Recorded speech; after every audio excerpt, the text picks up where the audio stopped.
प्राचीन काल में एक अत्यंत बलशाली और महत्वाकांक्षी असुर था जिसका नाम भस्मासुर था।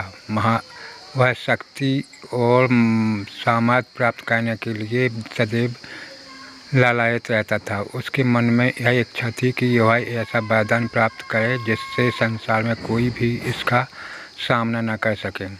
अपनी इसी इच्छा को पूरा करने के लिए उसने भगवान शिव की कठोर तपस्या करने का निश्चय किया। भस्मासुर एक घने वन में चला गया और वहाँ एकांत स्थान पर बैठकर भगवान शिव का ध्यान करने लगा।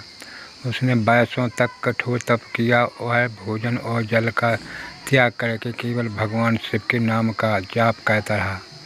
उसकी तपस्या इतनी कठिन थी कि देवता भी आश्चर्यचकित हो गए। समय बीतता गया लेकिन भस्मासुर अपनी साधना में अटल रहा। भगवान शिव अपने भक्तों की भक्ति से शीघ्र प्रसन्न हो जाते हैं, इसलिए उन्हें भोलेनाथ भी कहा जाता है। भस्मासुर की कठोर तपस्या देखकर भगवान शिव उसके सामने प्रकट हुए और बोले, वत्स, मैं तुम्हारी तपस्या से प्रसन्न हूँ, मांगो क्या वरदान चाहते हो। तो भगवान शिव को सामने देखकर भस्मासुर अत्यंत प्रसन्न हुआ। उसने सोचा कि यही अवसर है जब वह अपार शक्ति प्राप्त कर सकता है। उसने हाथ जोड़कर कहा, हे महादेव, मुझे ऐसा वरदान दीजिए कि मैं जिसके सिर पर हाथ रख दूँ वह तुरंत भस्म हो जाए। भगवान शिव ने कुछ क्षण विचार किया। उन्हें लगा कि यह वरदान खतरनाक हो सकता है, लेकिन वे अपने भक्त को निराश नहीं करना चाहते थे। अंततः उन्होंने कहा, तथास्तु, और भस्मासुर को यह वरदान प्रदान कर दिया। वरदान मिलते ही भस्मासुर के मन में अहंकार भर गया। उसने सोचा कि अब वह संसार का सबसे शक्तिशाली प्राणी बन गया है। उसकी बुद्धि भ्रष्ट होगी और वह अपनी शक्ति की परीक्षा लेने के बारे में सोचने लगा। कहते हैं कि भस्मासुर इतना अहंकारी हो गया कि उसने स्वयं भगवान शिव पर ही अपने वरदान की परीक्षा लेने का विचार कर लिया। वह भगवान शिव की ओर बढ़ा और बोला, महादेव, मैं देखना चाहता हूँ कि आपका दिया हुआ वरदान सचमुच काम करता है या नहीं। तो भगवान शिव उसकी मंशा समझ गए। भस्मासुर उनके सिर पर हाथ रखने के लिए दौड़ा। तब भगवान शिव वहाँ से भागने लगे तो भस्मासुर उनके पीछे पीछे दौड़ पड़ा। यह दृश्य देखकर देवता भयभीत हो गए। यदि भस्मासुर सफल हो जाता तो संसार में बड़ा संकट खड़ा हो सकता था। तो भगवान शिव तीनों लोकों में घूमते रहे और भस्मासुर उनका पीछा करता रहा। अंत में भगवान शिव ने भगवान विष्णु से सहायता मांगी। भगवान विष्णु ने स्थिति को समझा और संसार की रक्षा करने का निश्चय किया। भगवान विष्णु ने एक अत्यंत सुंदर स्त्री का रूप धारण किया। इस रूप को मोहिनी कहा जाता है। मोहिनी का सौंदर्य इतना अद्भुत था कि कोई भी उसे देखकर मोहित हो जाता था।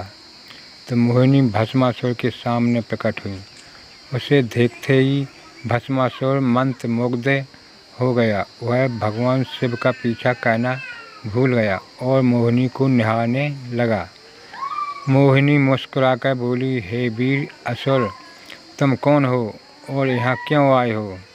भस्मासुर ने गर्व से कहा, मैं भस्मासुर हूँ। मुझे भगवान शिव से ऐसा वरदान प्राप्त है कि जिसके सिर पर मैं हाथ रख दूँ वह तुरंत भस्म हो जाता है। मोहिनी ने आश्चर्य का अभिनय करते हुए कहा, वाह, तुम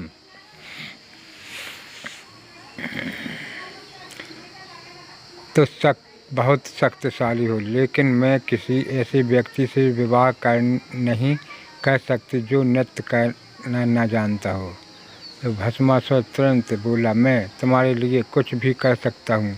मोहिनी ने कहा, यदि तुम मेरे साथ नृत्य में कदम से कदम मिला सको तभी मैं तुमसे विवाह करूँगी।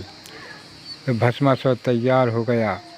तब मोहिनी ने नृत्य आरंभ किया। वह बड़ी सुंदरता व चतुराई से विभिन्न मुद्राएं करने लगी। तो भस्मासुर भी उसकी हर मुद्रा की नकल करने लगा। नृत्य धीरे धीरे और कठिन होता गया। कभी मोहिनी हाथ ऊपर उठाती तो भस्मासुर भी वैसा ही करता। कभी वह घूमती तो वह भी घूमता। भस्मासुर पूरी तरह मोहिनी के जादू में फंस चुका था। कुछ समय बाद मोहिनी ने एक विशेष मुद्रा बनाई। उसने अपना हाथ अपने सिर पर रख लिया। भस्मासुर बिना सोचे समझे उसकी नकल करने लगा। जैसे ही उसने अपना हाथ सिर पर रखा, भगवान शिव का दिया हुआ वरदान उसी पर लागू हो गया। क्षण भर में भस्मासुर आग की लपटों में घिर गया और भस्म होकर नष्ट हो गया। इस प्रकार उसका अंत उसी वरदान के कारण हुआ जिस पर उसे इतना घमंड था। भस्मासुर के नष्ट होते ही देवताओं ने राहत की सांस ली। भगवान शिव भी संकट से मुक्त हो गए। सभी देवताओं ने भगवान विष्णु की बुद्धिमत्ता और मोहिनी रूप की प्रशंसा की।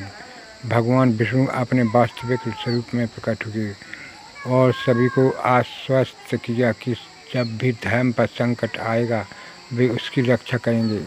इस कथा से हमें एक महत्वपूर्ण शिक्षा मिलती है। शक्ति और वरदान तभी तक उपयोगी है जब तक उनका प्रयोग सद्बुद्धि और विनम्रता के साथ किया जाए। अहंकार मनुष्य को विनाश की ओर ले जाता है। भस्मासुर को महान शक्ति मिली थी, लेकिन उसने उसका उपयोग भलाई के लिए नहीं किया। उसका अहंकार इतना बढ़ गया कि वह अपने ही आराध्य भगवान शिव को चुनौती देने लगा, तो परिणाम स्वरूप उसका अंत हो गया। यह कहानी हमें यह सिखाती है कि वे केवल शक्ति ही पर्याप्त नहीं होती है, बुद्धि और विवेक भी आवश्यक है। भगवान विष्णु ने बल से नहीं बल्कि अपनी बुद्धिमत्ता से भस्मासुर का अंत किया। इसलिए जीवन में शक्ति के साथ साथ विनम्रता, संयम और विवेक का होना भी अत्यंत आवश्यक है। भस्मासुर की कथा आज भी लोगों को यह संदेश देती है कि घमंड का परिणाम हमेशा विनाश होता है और जो व्यक्ति अपनी शक्तियों का दुरुपयोग करता है उसका अंत भस्मासुर की तरह ही होता है। दोस्तों, जय श्री राम।